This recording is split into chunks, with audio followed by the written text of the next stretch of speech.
नमस्ते दोस्तों, स्वागत है आपका आपके अपने चैनल मनीषा रिव्यू पर। मैं हूं आपकी होस्ट और दोस्त मनीषा। आज की ये वीडियो कोई साधारण अपडेट नहीं है, बल्कि ये वो खलबली है जो मैंने खुद आज अपनी आंखों से फिल्म सिटी के सेट पर देखी है। जी हाँ, जैसा कि आप जानते हैं कि मैं फिल्म सिटी में ही काम करती हूँ और शोज़ के सेट पर मेरा आना जाना लगा रहता है। तो आज अनुपमा के सेट के बाहर जो मंजर था, जो हंगामा बरपा हुआ था, उसे देखकर मेरे भी होश उड़ गए। अगर आप अनुपमा के फ़ैन हैं तो आज की ये कहानी, ये इनसाइडर इन्फॉर्मेशन आपके पैरों तले ज़मीन खिसका देगी। दिल थाम कर बैठिए, क्योंकि शाह हाउस, जो अब अहंकार का किला बन चुका था, वो आज पुलिस की सायरन की आवाज़ों से गूंज उठा है। तोशू का खेल अब खत्म हो चुका है। कहानी की शुरुआत होती है उस भयानक सन्नाटे से जो तूफान आने से पहले होता है। शाह हाउस में अभी तक कोठारी परिवार के स्वागत की तैयारियां चल रही थी। तोशू, जिसने अपने आप को घर का नया मुखिया घोषित कर रखा था, वो एक अलग ही घमंड में चूर था। उसे लग रहा था कि वनराज शाह के जाने के बाद वो ही इस घर का राजा है और अपनी चालाकियों से वो कोठारी परिवार को बेवकूफ़ बनाकर मोटा पैसा ऐंठ लेगा। मैंने आपको पिछली वीडियो में बताया था कि कैसे तोशू और पाखी मिलकर अमीर दिखने का ढोंग कर रहे थे, लेकिन फिल्म सिटी के सूत्रों से मुझे जो पक्की खबर मिली है, उसके मुताबिक तोशू ने सिर्फ दिखावा नहीं किया, बल्कि एक बहुत बड़ा फाइनेंशियल फ्रॉड यानी आर्थिक घोटाला कर दिया है। तोशू की फितरत हम सब जानते हैं, मेहनत उसे करनी नहीं है और अमीर उसे रातों रात बनना है।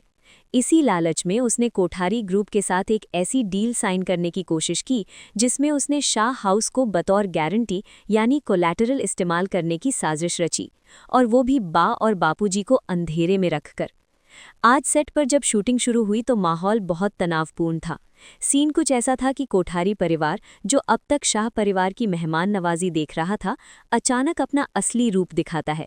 कोठारी जी, जो एक मंझे हुए बिजनेसमैन हैं, उन्होंने तोशू की लच्छेदार बातों के पीछे छिपी सच्चाई को पकड़ लिया। तोशू ने उनसे इवेंट मैनेजमेंट और पार्टनरशिप के नाम पर लाखों रुपए का एडवांस ले लिया था, ये कहकर कि अनुपमा यानी अनु की रसोई की मालकिन भी इस प्रोजेक्ट में शामिल है। जी हाँ, आपने सही सुना। तोशू ने अपनी माँ के नाम का गलत इस्तेमाल किया। उसने कोठारी जी को ये विश्वास दिलाया कि अनुपमा इस डील की गारंटर है, लेकिन जैसे ही कोठारी जी की लीगल टीम ने बैकग्राउंड चेक किया, तोशू का झूठ ताश के पत्तों की तरह बिखर गया। शाह हाउस के दरवाजे पर पुलिस की जीप आकर रुकती है, वो आवाज़, वो सायरन, जिसने बापूजी के कमज़ोर दिल को एक बार फिर दहला दिया। पुलिस इंस्पेक्टर के साथ कोठारी जी घर के अंदर दाखिल होते हैं। आप कल्पना कीजिए उस दृश्य की, जहां तोशू सोफे पर टांग रखकर बैठा था, ये सोचकर कि आज तो वो करोड़पति बन जाएगा, लेकिन सामने पुलिस को देखकर उसके हाथ से चाय का कप छूटकर गिर जाता है। ये कोई साधारण पुलिस विजिट नहीं थी। इंस्पेक्टर ने आते ही वारंट दिखाया, धोखाधड़ी, जालसाजी और फ्रॉड का वारंट। पारितोष। दोस्तों, ये रात जो अब बीत रही है, वो सिर्फ शाह परिवार के लिए ही नहीं, बल्कि हम दर्शकों के लिए भी कयामत की रात जैसी है। 24 घंटे का अल्टीमेटम, एक तरफ बेटी की आज़ादी और दूसरी तरफ सैकड़ों बेसहारा औरतों की छत, आशा भवन। अनुपमा किस तरह इस धर्म संकट से निकलेगी, इसका जो शूट कल रात को गुप्त रूप से फिल्म सिटी के सुनसान आउटडोर लोकेशन पर हुआ है, उसे देखकर मैं दावे के साथ कह सकती हूँ कि ये एपिसोड टीआरपी के सारे रिकॉर्ड तोड़ने वाला है। सेट पर सुरक्षा बढ़ा दी गई थी ताकि कोई फोटो लीक न हो, लेकिन आपकी मनीषा की पहुंच वहां तक है जहां परिंदा भी पर नहीं मार सकता। मैंने देखा कि अनुपमा ने दिवाकर के सामने घुटने नहीं टेके, बल्कि उसने रणनीति अपनाई है। उसने सिर्फ प्रेम को ही नहीं, बल्कि इस बार अपनी सबसे बड़ी आलोचक, अपनी बेटी राही यानी आध्या को भी इस प्लान में शामिल किया है। जी हाँ, आपने सही सुना। माँ और बेटी, जो एक दूसरे की शक्ल देखना पसंद नहीं करते थे, आज एक कॉमन दुश्मन के खिलाफ एक हो गए हैं। ये बदलाव कहानी में एक नई ताजगी लेकर आया है। अगली सुबह का दृश्य बेहद तनावपूर्ण है। अनुपमा एक फाइल लेकर घर से निकलती है। तोशू उसे रोकता है, बाल से ताने देती है कि क्या तू सच में आशा भवन उस गुंडे के नाम करने जा रही है। अनुपमा की आंखों में एक रहस्यमयी खामोशी है, वो किसी को जवाब नहीं देती। लेकिन असली खेल तो बैकग्राउंड में चल रहा है। प्रेम, जो एक आईटी एक्सपर्ट भी है, जैसा कि नए कैरेक्टर स्केच में बताया गया है, उसने दिवाकर के कॉल को ट्रेस कर लिया है। लोकेशन एक पुराने गोदाम की है, लेकिन यहाँ ट्विस्ट ये है कि राही ने एक बहुत बड़ा रिस्क लिया है। वो अनुपमा की गाड़ी की डिक्की में छुपकर या पीछे वाली सीट पर छुपकर उस लोकेशन तक पहुंचती है। ये सीन शूट करते वक्त राही का किरदार निभा रही एक्ट्रेस को काफ़ी चोट भी आई, लेकिन उन्होंने सीन पूरा किया। अनुपमा जब उस सुनसान जगह पहुंचती है तो दिवाकर वहां अपनी कार के बोनेट पर बैठा विजय की मुस्कान के साथ उसका इंतजार कर रहा होता है। वो व्यंग्य करता है, आ गई ममता की मूरत अपनी सल्तनत लुटाने। अनुपमा कांपते हाथों से वो फाइल उसकी तरफ बढ़ाती है। दिवाकर फाइल झपटता है और चेक करता है।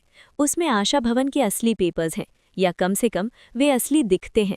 वो पागलों की तरह हंसता है और कहता है, जा ले जा अपनी बेटी को, मैंने पुलिस को फ़ोन करके बयान बदलने का कह दिया है। लेकिन जैसे ही वो साइन करने के लिए पेन निकालता है, अनुपमा का चेहरा बदल जाता है। वो डरपोक माँ से अचानक नारायणी बन जाती है। वो कहती है, साइन करने से पहले ज़रा पीछे तो देख ले दिवाकर। और तभी फिल्मी स्टाइल में नहीं बल्कि बेहद रियलिस्टिक तरीके से पुलिस की 3 जीपें वहां आ धमकती हैं। दिवाकर हक्का बक्का रह जाता है। उसे समझ नहीं आता कि अनुपमा ने पुलिस को कैसे बताया, क्योंकि वो तो उस पर नज़र रख रहा था। और यहाँ खलता है राज, प्रेम का मास्टर स्ट्रोक।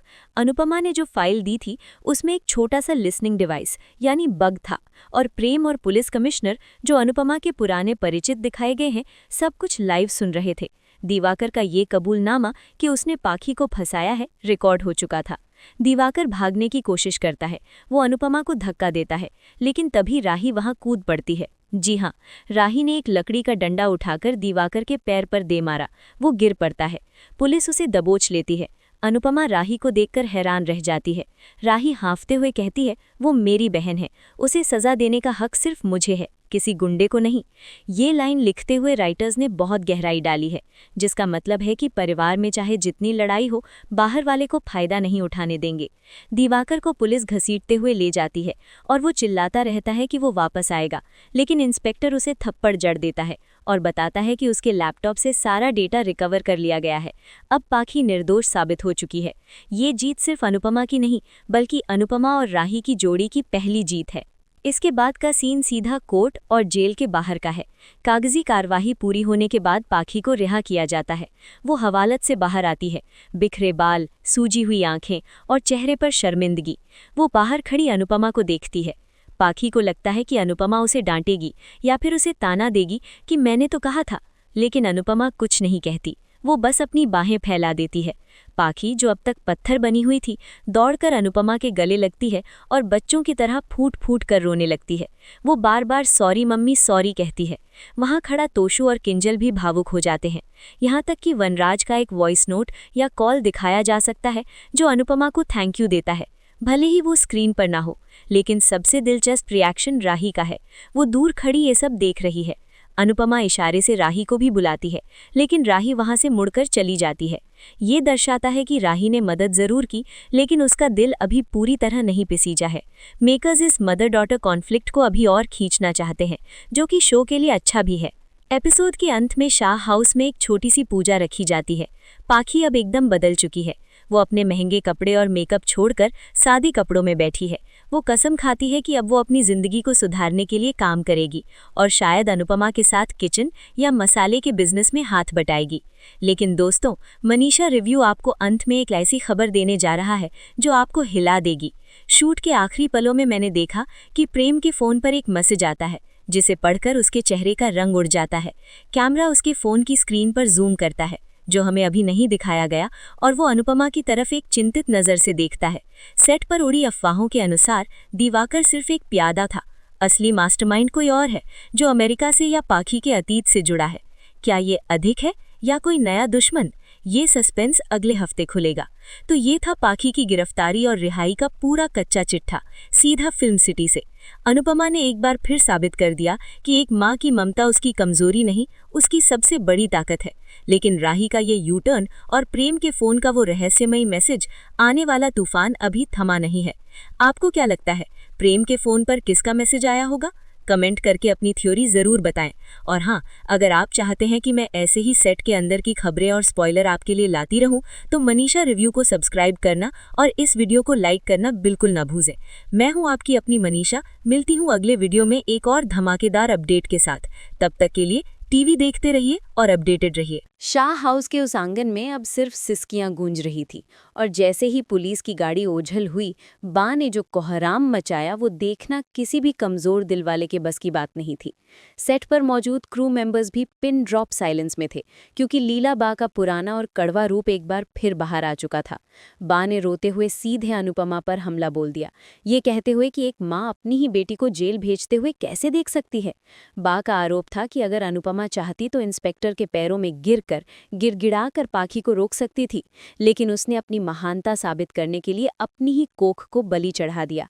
मैं आपको बता दूं दोस्तों, ये सीन शूट करते समय बा का किरदार निभा रही एक्ट्रेस की आवाज़ इतनी ऊंची और तीखी थी कि सेट के बाहर खड़े लोगों को भी साफ सुनाई दे रही थी। लेकिन हैरान कर देने वाली बात ये थी कि अनुपमा, जो अक्सर बा की बातों पर सर झुका लेती थी, आज एकदम खामोश थी। वो ज़मीन से उठी, अपनी साड़ी झाड़ी और उसकी आंखों में अब आंसू नहीं बल्कि एक अजीब सी दृढ़ता थी। किंजल ने उसे सहारा देने की कोशिश की, लेकिन अनुपमा ने इशारे से मना कर दिया। ये वो अनुपमा थी जो अब समझ चुकी थी कि ममता का मतलब सिर्फ लाड प्यार नहीं बल्कि सही रास्ते पर लाना भी होता है, चाहे वो रास्ता कितना भी पथरीला क्यों ना हो। उधर पुलिस स्टेशन का जो सेट बनाया गया है, वहां का नज़ारा देखकर आपकी रूह कांप जाएगी। पाखी, जिसे एसी के बिना एक पल रहने की आदत नहीं थी, उसे एक ऐसी सेल में डाला गया जहां पंखा भी ठीक से नहीं चल रहा था। मैंने देखा कि क्रिएटिव टीम ने पाखी के मेकअप को पूरी तरह से बिगाड़ दिया था ताकि उसकी बेहाली असली लगे। वो कोने में घुटनों में सर दिए बैठी थी और उसके आसपास का माहौल बेहद डरावना था। सेल में पहले से मौजूद कुछ महिला कैदी उसे घूर रही थी और फब्तियां कस रही थी। पाखी के लिए ये सिर्फ जेल नहीं थी, ये उसकी उस फैंटेसी दुनिया का अंत था जिसे उसने दीवाकर के झूठ पर खड़ा किया था। उसे बार बार अनुपमा के वो शब्द याद आ रहे थे जब उसने कहा था कि बेटा, हर चमकती चीज सोना नहीं होती। पाखी को अब एहसास हो रहा था कि दीवाकर ने उसे प्यार नहीं बल्कि एक मोहरा बनाया था। वो लोहे की सलाखों को पकड़कर चीख रही थी, मुझे बाहर निकालो, मैं पाखी शाह हूँ। लेकिन वहां उसकी सुनने वाला कोई नहीं था। पुलिस वाले उसे चुप रहने की धमकी दे रहे थे। ये सीन इतना इंटेंस था कि पाखी का रोल कर रही एक्ट्रेस शूट खत्म होने के बाद भी काफी देर तक रोती रही, क्योंकि उस माहौल ने उन्हें सचमुच डरा दिया था। वापस शाह हाउस की बात करें तो वहां तो तोशु का ड्रामा अलग ही लेवल पर चल रहा था। अपनी बहन को छुड़ाने की बजाय उसे अपनी कंपनी और रेप्यूटेशन की चिंता सता रही थी। मैंने स्क्रिप्ट के कुछ पन्ने देखे थे जो वहां टेबल पर पड़े थे, जिनमें तोशु वकील को फोन करके पूछ रहा था कि कहीं इस केस की वजह से उस पर तो कोई आंच नहीं आएगी। ये चरित्र चित्रण इतना सटीक है कि आपको गुस्सा भी आएगा और तरस भी। लेकिन तभी एंट्री होती है प्रेम की। जी हाँ, मनीषा रिव्यू के दर्शकों, जैसा कि मैंने पहले बताया था, प्रेम का किरदार अब कहानी में बहुत महत्वपूर्ण होने वाला है। वो भागते हुए शाह हाउस आता है, उसके हाथ में कुछ पेपर्स हैं। वो बा और तोशु को समझाता है कि रोने धोने से कुछ नहीं होगा, क्योंकि मामला फ्रॉड और मनी लॉन्ड्रिंग का है जो नॉन बेलेबल ऑफेंस हो सकता है। प्रेम बताता है कि दीवाकर ने बहुत चालाकी से पाखी को सोल प्रोप्राइटर बनाया था, यानी मुनाफा दीवाकर का और जेल पाखी की। प्रेम की बातें सुनकर अनुपमा पहली बार प्रतिक्रिया देती है। वो प्रेम के पास जाती है और पूछती है, क्या मेरी बेटी को बचाने का कोई रास्ता नहीं है? प्रेम की आंखों में अनुपमा के लिए इज्जत है। वो वादा करता है कि वो दीवाकर को पाताल से भी ढूंढ निकालेगा। ये सीन राही और अनुपमा के बीच की दूरी को भी कम करता है, क्योंकि राही देखती है कि प्रेम अनुपमा का कितना सम्मान करता है। इसके बाद का सीक्वेंस आपको रुला देगा। अनुपमा अपने घर से टिफिन तैयार करती है। जी हाँ, बेटी ने उसे घर से धक्के मारकर निकालने की बात की थी, लेकिन माँ तो माँ होती है। वो जानती है कि पाखी ने सुबह से कुछ नहीं खाया होगा। वो पुलिस स्टेशन जाने के लिए निकलती है। तोशु उसे रोकता है, कहता है कि वहां जाने से मीडिया वाले तमाशा बनाएंगे, लेकिन अनुपमा उसे एक तीखी नज़र से चुप करा देती है। जब अनुपमा थाने पहुंचती है तो वहां मीडिया का जमावड़ा पहले से है, जैसा कि फिल्म सिटी में ऐसे सीन्स में अक्सर होता है। रिपोर्टर्स अनुपमा को घेर लेते हैं, सवाल पूछते हैं कि क्या आपकी परवरिश में कमी रह गई थी। अनुपमा किसी का जवाब नहीं देती, वो सीधे अंदर जाती है। जब पाखी अपनी माँ को देखती है तो वो दौड़कर सलाखों के पास आती है। वो उम्मीद करती है कि अनुपमा ने बेल करवा ली होगी। वो हाथ बढ़ाती है, लेकिन अनुपमा उसके हाथ नहीं थामती। अनुपमा टिफिन बॉक्स वहां रख देती है और कहती है, खाना खा लेना। पाखी चिल्लाती है, मम्मी मुझे यहाँ से निकालो, यहाँ बहुत बदबू आ रही है, मैं मर जाऊंगी। अनुपमा का कलेजा फट रहा होता है, लेकिन वो कठोर होकर कहती है, ये बदबू उस गंदगी की है जो तूने अपने दिमाग में पाल रखी है पाखी। जब तक तू सच और झूठ का फर्क नहीं समझेगी, मैं तुझे बाहर नहीं निकालूंगी। ये डायलॉग नहीं, एक फैसला था। अनुपमा वहां से मुड़ जाती है। पाखी पीछे से रोती रह जाती है। अनुपमा थाने से बाहर निकलती है और एक कोने में जाकर दीवार के सहारे खड़ी होकर फूट फूट कर रोती है। वहां खड़ा प्रेम उसे देखता है लेकिन डिस्टर्ब नहीं करता। ये अनुपमा की लड़ाई है, समाज से, कानून से और खुद अपने दिल से। मैंने प्रोडक्शन टीम से जो सुना है उसके मुताबिक अनुपमा अब खुद जासूस बनने वाली है। वो दिवाकर के उन ठिकानों पर जाएगी जहां पाखी उससे छुपकर मिलती थी। लेकिन कहानी में एक बहुत बड़ा ट्विस्ट अभी आना बाकी है। मुझे पता चला है कि जेल में पाखी की मुलाकात एक ऐसी महिला से होगी जो दिवाकर की पुरानी शिकार रह चुकी है। जी हाँ, ये एक्सक्लूसिव खबर सिर्फ मनीषा रिव्यू पर है। वो महिला कैदी पाखी को बताएगी कि दिवाकर सिर्फ पैसे नहीं ठगता, बल्कि वो लड़कियों को विदेश भेजने के नाम पर कुछ और ही धंधा करता है। ये सुनकर पाखी के पैरों तले जमीन खिसक जाएगी, क्योंकि दिवाकर ने उससे भी लंदन शिफ्ट होने का वादा किया था। सोचिए, अगर पुलिस समय पर ना आती तो शायद पाखी किसी ऐसे दलदल में फंस जाती जहां से लौटना नामुमकिन होता। यानी एक तरह से ये गिरफ्तारी पाखी के लिए वरदान साबित हुई है, लेकिन ये बात उसे अभी समझ नहीं आ रही। रात का वक्त दिखाया जाता है। शाह हाउस में कोई नहीं सोया है। राही, जो अब तक चुप थी, वो अनुपमा के पास जाती है जो मंदिर के पास बैठी है। राही अनुपमा के कंधे पर हाथ रखती है। ये लीप के बाद पहला ऐसा पल है जब राही ने अपनी माँ को सहारा दिया है। बिना कुछ बोले राही एक ग्लास पानी बढ़ाती है। अनुपमा उस पानी को पीती है और राही को गले लगा लेती है। यहाँ दर्शकों को वो सुकून मिलेगा जिसका वे इंतजार कर रहे थे। लेकिन तभी अनुपमा का फोन बजता है। ये फोन किसी और का नहीं बल्कि दिवाकर का है। जी हाँ, वो इतना शातिर है कि उसने अनुपमा को फोन किया है। मैंने सेट पर देखा कि रूपाली जी ने फोन उठाते ही जो रौद्र रूप धारण किया वो काबिले तारीफ था। दिवाकर हंसता है और कहता है, बेटी को जेल में देखकर चैन मिल गया अनुपमा जोशी। वो ब्लैकमेल करना शुरू करता है। वो कहता है कि अगर पाखी को बचाना है तो अनुपमा को आशा भवन और अपनी सारी जमीन उसके नाम करनी होगी। अनुपमा अब एक दौराहे पर खड़ी है। एक तरफ उसकी बेटी की आज़ादी और दूसरी तरफ उन सैकड़ों औरतों का आसरा जो आशा भवन में रहती हैं। दिवाकर ने उसे 24 घंटे का वक्त दिया है। अनुपमा फोन काटती है और उसकी आंखों में अब आंसू की जगह आग है। वो ठान लेती है कि अब वो दुर्गा बनकर दिवाकर का संहार करेगी। अगले हिस्से में मैं आपको बताऊंगी कि कैसे अनुपमा और प्रेम मिलकर एक ऐसा जाल बिछाएंगे जिसमें शिकारी खुद शिकार बन जाएगा। लेकिन इसमें एक बहुत बड़ा खतरा भी है।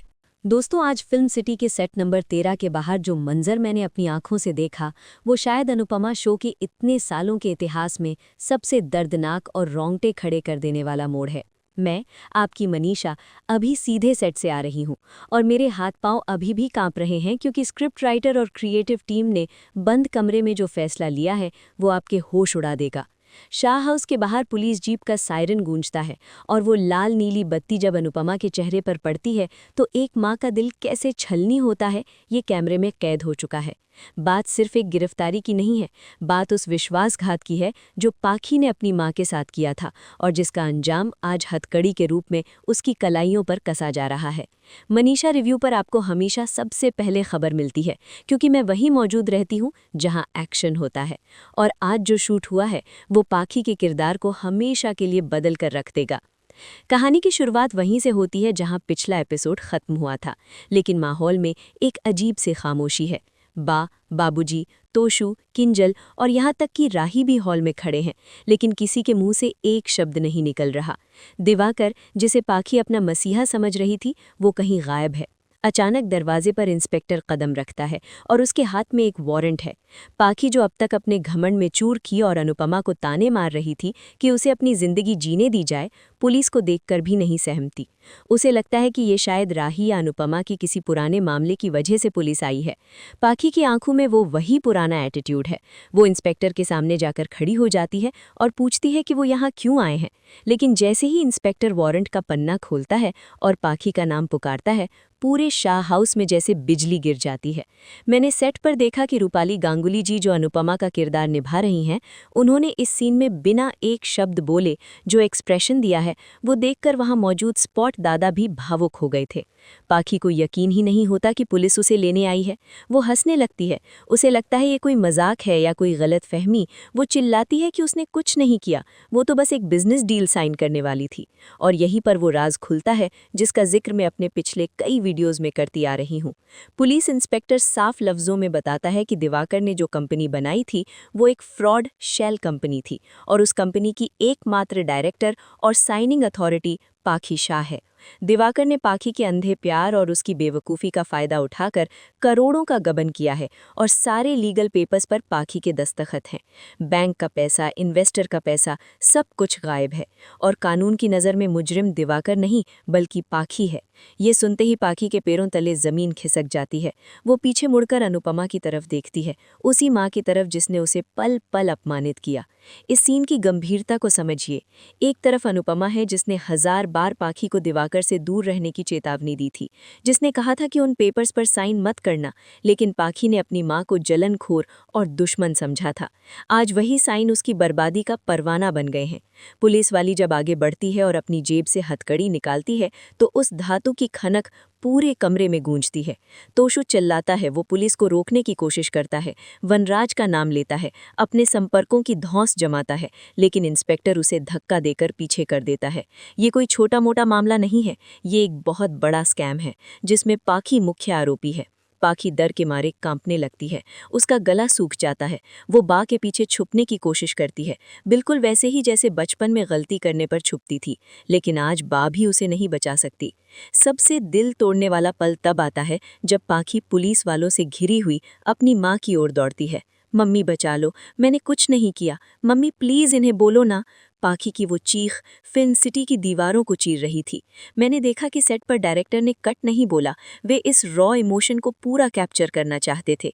अनुपमा अपनी जगह पर पत्थर की मूरत बनी खड़ी है, उसकी आंखों से आंसू बह रहे हैं, लेकिन वो पुलिस को रोक नहीं रही। ये अनुपमा की बेबसी है या उसकी कठोरता, ये फैसला करना मुश्किल है।